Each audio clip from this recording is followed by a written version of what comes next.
Here you go. Anyway, Bernie here, and we got back on our holidays, and we picked up a couple of parts. So anyway, we ended up getting fabricated sheet metal intake. So I'll give a little comparison here now to the older one that's here.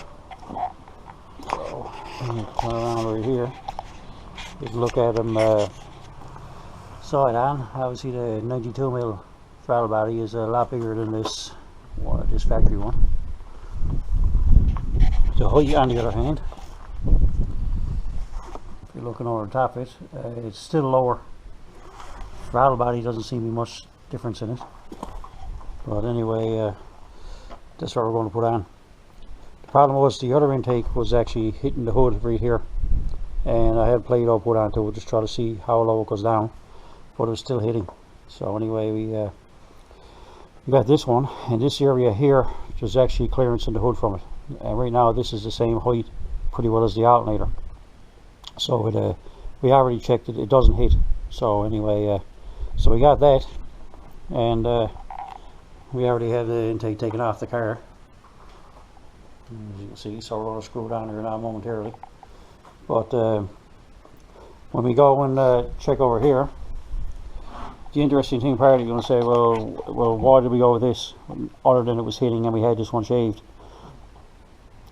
But the biggest problem is this one here, in this box right here. I'll open it up now. This one comes with the fuel rails and the fittings for the fuel rails, and it comes with the crossover line.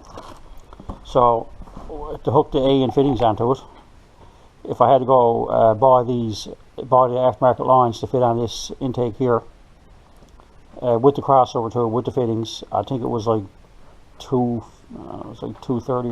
or around $230 US, somewhere around $240 anyway, depending on by the time we got them here.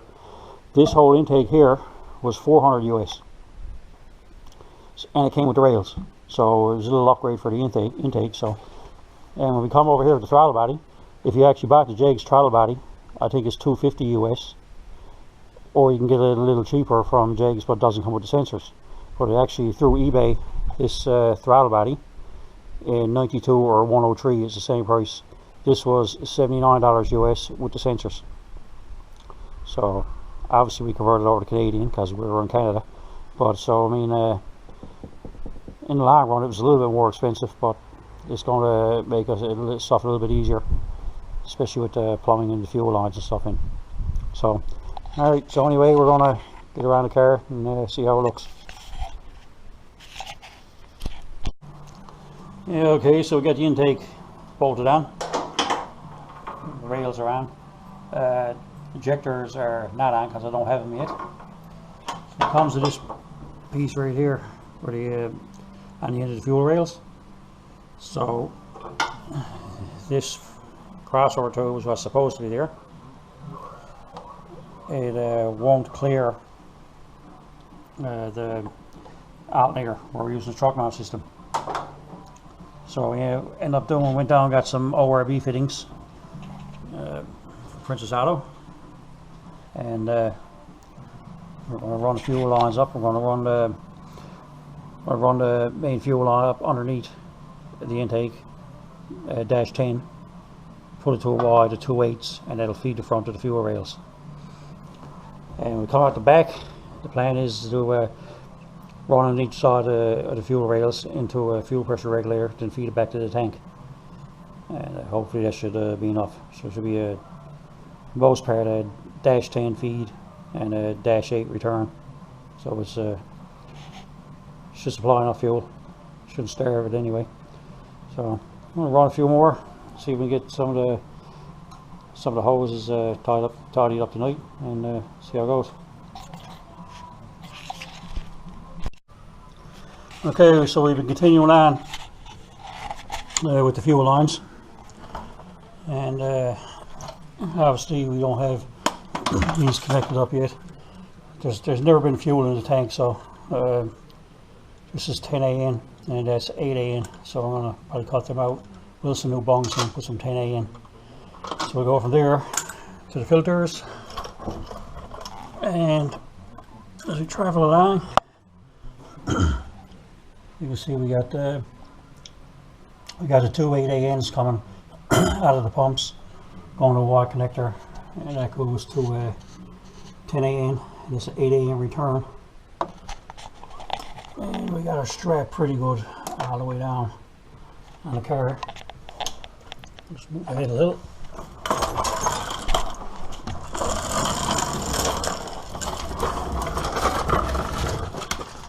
So as you can see, we got our strap dial on here. Comes here. Got a subframe connector to the frame rail, and we come up here. So once we got that on, you can see the fuel line actually comes up here. Still to a 10, goes in, and you see under here we have a Y connector under it, so it goes 10 to 2 8s, goes into the fuel rails on both sides, comes out the fuel rails, one side of regular, the other side of regular, and I don't have the fitting yet for the return, but the return will go over there. That's the 8A and back to the tank. Well, the kit actually came with a crossover pipe here. Interesting part, if you run the truck accessory, let's see what I get there anyway.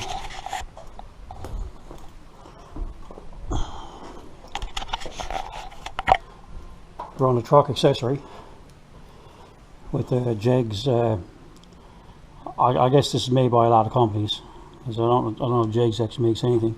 But as you can see there, that wouldn't go on with the truck alternator or accessory system. So you know, we got some Toyota ORB fittings and put them there. But as you see, I don't have any fuel injectors in it yet. I don't have any, so I had to order them. But that's most of the fuel system there. So anyway, I got on the other point, we actually box of stuff over there. So it'll be going in the car now shortly. But we're still trying to tie up. We got our turbo feed lines, and we also got to pick up a couple more connectors for them. I had 90s on the base pan outlet down there, and anyway, I got to put straight fittings on it, because I figured that I was going to get 2 straight ends. But anyway, this is going to work out better, and it's going to look a lot more tidier. So anyway, so that's the progress we made on that. So until next time, we're still going to keep moving along with it. Still want to get it done before the summer's over. At least get it running anyway. So until the next video, then we'll be putting in some of the computer controls. Thanks.